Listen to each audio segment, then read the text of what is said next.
मैं संजय सिंह अपने YouTube channel जीवन छवि वनडे कैंपस में आपका स्वागत करता हूं। आज हम लोग चर्चा करेंगे जो भी साप्ताहिक टेस्ट होते हैं उस टेस्ट के अंतर्गत आज हम लोग 05 टेस्ट कोड JC05 में गणित विषय की चर्चा करेंगे। अर्थात गणित में जो भी क्वेश्चन आए हुए हैं साप्ताहिक टेस्ट में उसको हम देखते हैं। यह प्रश्न आगामी परीक्षाओं के लिए बहुत ही महत्वपूर्ण है। वो चाहे सिपाही हो, रेलवे हो, दरोगा हो या आगामी SSC की जो भी परीक्षाएं हैं, CGL या 10+2 से संबंधित जो भी परीक्षाएं हैं, सभी परीक्षाओं के लिए यह महत्वपूर्ण रूप से उपयोगी है। आइए हम लोग इसको देखते हैं क्या क्वेश्चन साप्ताहिक टेस्ट में आपका पूछा गया था और इसका उत्तर क्या होगा। जैसे जो पहला प्रश्न आपका आया हुआ है साप्ताहिक टेस्ट में, क्वेश्चन संख्या 51 है। ये 51 के अंतर्गत हम देखते हैं कि यहाँ पे जो समय ये क्वेश्चन है आपका वो काम समय 4 समय से है। तो यहाँ पे हम ये देख रहे हैं कि ABC एक काम को अकेले 24 दिन में, 20 दिन में, 18 दिन में पूरा कर सकते हैं। B और C काम प्रारंभ करते हैं और 6 दिन बाद काम छोड़ देते हैं। शेष कार्य को समाप्त करने के लिए A को अकेले कितने दिन लगेंगे, ये प्रश्न है आपका। आइए देखते हैं इस प्रश्न का उत्तर क्या होगा। तो हम ये देखते हैं कि A, B और C, अगर हम ये कहें कि A का एक दिन का कार्य कितना है, अर्थात हम ये कहें कि A का एक दिन का काम कितना होगा, A का एक दिन का काम, एक दिन का काम, तो हम जानते हैं ये आपका 1/24 होगा, 1/24। इसी प्रकार से हम देखते हैं B का एक दिन का काम कितना होगा, तो ये 1/20 होगा। और C का एक दिन का काम अगर हम निकालते हैं तो ये होता है 1/18, 1/18। अर्थात A का एक दिन का काम 1/24, B का एक दिन का काम 1/20, C का एक दिन का काम 1/18। इन प्रश्नों को सॉल्व करने के लिए और भी तरीके हो सकते हैं, लेकिन ये तरीका मुझे अच्छा लगता है इसलिए मैं इसको सॉल्व करता हूँ इस तरीके से ही। तो ये हुआ इतना। अगर हम निकालते हैं, ये कह रहा है कि B और C काम प्रारंभ करते हैं और 6 दिन बाद काम छोड़ देते हैं, यानी B और C ने 6 दिन तक तो साथ में काम किया। तो B और C का एक दिन का कार्य कितना होगा, पहले हम ये निकालते हैं। तो हम करते हैं B प्लस C का एक दिन का कार्य, एक दिन का कार्य बराबर क्या होगा। हम देखते हैं ये B का कार्य 1/20 है और C का कार्य 1/18 है। यदि हम इसका एलसीएम लेते हैं 18 और 20, B और C, 18 और 20 का एलसीएम क्या होगा आपका, ये निकालना है हमको। तो 18-20 का एलसीएम 18×2 = 36, 360 ऐसे हो जाता है आपका 360। चाहे तो सीधे आपका है, या हम करते हैं क्या कि 20 और 18 का एलसीएम लेते हैं। तो हमने इसे काटा 2 से, ये हुआ आपका, इसको काटा 2 9 18 हुआ। फिर आपका ये काटा हमने इसको, तो ये आपका 10 और 9, तो 10 दूनी 20, 20 और बोलते 9, यानी कि 20 9 180।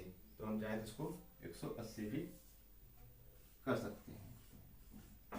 अब यहाँ पे जो ये एलसीएम आया है, जब इसको सॉल्व करते हैं तो 2 9 18 आपका 9 प्लस और ये 10, यानी 10 9 19/180।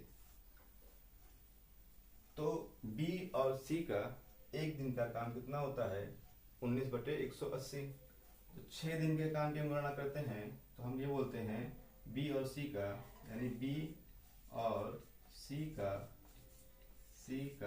6 दिन का कार्य क्या होगा, 6 दिन का कार्य की अगर हम गणना करते हैं तो हम ये पाते हैं कि ये 19/180 गुणते 6, 6 3 18 और 0, यह हुआ आपका 19/30। भाग, यानी 6 दिन में 19/30 भाग कार्य करते हैं। अब हम क्या करते हैं आगे, अब हम आगे जो है शेष कार्य की गणना करते हैं कि शेष कार्य कितना आपका बचता है। तो शेष कार्य की बात करते हैं, तो शेष कार्य क्या हो जाएगा आपका, शेष कार्य बराबर कुल कार्य आपका 1 रहता है 1 माइनस 19/30, एलसीएम लेंगे आपका 30 हो जाएगा आपका, और ये हो जाएगा आपका 30 माइनस 19, अर्थात ये हो जाएगा आपका 10 में से 9 गया 1, यहाँ बच्चा आपका 2 में से 1 गया 1, 11/30। तो शेष कार्य आपका कितना होगा, शेष कार्य आपका हुआ 11/30। पूछा क्या है आपसे, ए का कार्य। तो हम ये जानते हैं, हमको ये पता है कि ए का, या हम कह सकते हैं ए कार्य,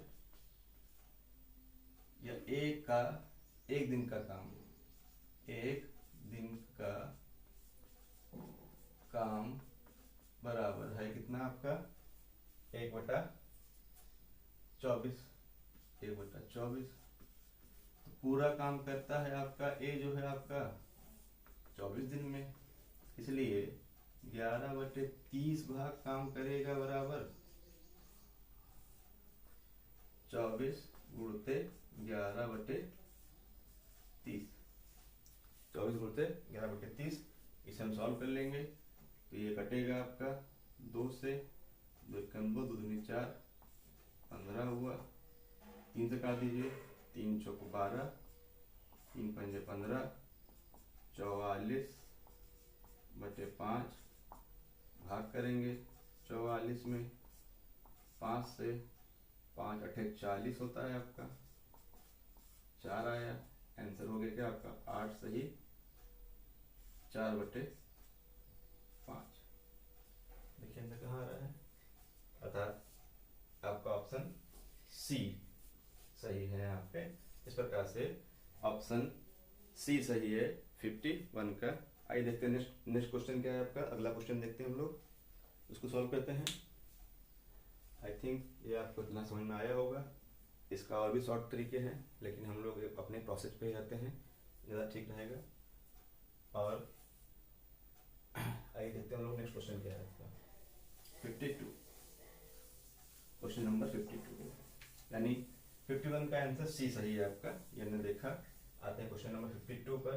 क्वेश्चन नंबर 52 क्या कह रहा है आपसे, ये क्वेश्चन आपका एडवांस का है और ट्रिग्नोमेट्री का है। यहाँ पे आपको दिया है, जो दिया है उसको हम देखते हैं। यहाँ दिया है 2 sin a plus cosec a बराबर दे रहा है 2√2, ये आपको दे रहा है। और पूछा क्या है आपसे, आपको निकालना क्या है, निकालना है 2 sin power 4a plus cos की पावर 4a बराबर निकालना है आपको। और यहाँ पे एक चीज आपको और दिया है, चूंकि यहाँ दिया क्या है आपको, दिया है 0a, a की जो वैल्यू है, अर्थात जो a की वैल्यू है वह 0 से अधिक है और 90 से कम है, 90 डिग्री से कम है। यहाँ हमको दिया है a की जो वैल्यू है वह 0 से कम है और 90 से अधिक है। तो हम यहाँ एक काम करते हैं, यहाँ पे हम जो भी वैल्यू है, अगर उसको कुछ वैल्यू पुट करते हैं आपकी, जो 0 से अधिक हो और 90 से कम हो, और यदि वो संतुष्ट करती है वैल्यू जो है, तो हमारा आंसर वही होगा। जैसे हमने यहाँ सपोज किया कि हमने यहाँ a का जो मान ले लिया वो 45 डिग्री को हम लेके चलते हैं, जो 90 से कम है और 0 से अधिक है। इस वैल्यू को हम लोग इस इक्वेशन में पुट करते हैं और देखते हैं कि हमारे इस समीकरण को संतुष्ट करती है या नहीं करती है। तो हमने देखा यहाँ पे 2, यहाँ पे साइन पावर 4a है प्लस कॉस की पावर 4a है, इसका हमको मान निकालना है। 2 लिखा हमने, यहाँ हमने कर दिया साइन का मान रखा हमने क्या, साइन 45 डिग्री की पावर 4 प्लस कॉस 45 डिग्री की पावर 4 और इधर हमने इसको मझला कोष्ठक लगा के इसको बंद कर दिया। इसकी वैल्यू हमको फाइंड करना है। अब हम देखते हैं 2 साइन 45 का अगर हम मान देखें, यानी कि साइन 45 डिग्री की जो वैल्यू होती है 1/√2 होती है। तो अब हम क्या रखते हैं, यहाँ हमने रखा उसी प्रकार से cos 45 की जो वैल्यू होती है, cos 45 डिग्री की वैल्यू वो भी 1/√2 होती है। तो इसको हम रखते हैं, यहाँ पे हमने रखा 1/√2 की पावर 4 प्लस 1/√2 की पावर 4 और ये 2 हो गया आपका। इसको सॉल्व किया हमने तो 1/√2 ये √2 हो जाता है आपका 1/2 इंटू 1/2 यानी 1/4 हो जाएगा आपका ये, प्लस ये भी आपका 1/4 हो जाएगा। हमने सॉल्व किया इसको, ये हो गया, कैल्शियम लिया यहाँ पे तो ये 2 है बाहर, अंदर क्या हो गया आपका, ये 2/4 हो गया, 2 दूनी 4 1/2 हो गया, 1/2 और हमने 2 से 2 को काट दिया बराबर 1। हम देखते हैं हमारा आंसर 1 कहाँ आ रहा है। तो आंसर P2 में आंसर 1 आंसर बी सही है। अतः इस प्रकार से हम देखते हैं कि 52 का आंसर बी सही है। ऐसे प्रश्नों को सॉल्व करने के लिए हमको वैल्यू पुट करके हम सीधे मान निकाल सकते हैं, ये सबसे अच्छा तरीका होता है। आइए नेक्स्ट प्रश्न पे आते हैं। नेक्स्ट प्रश्न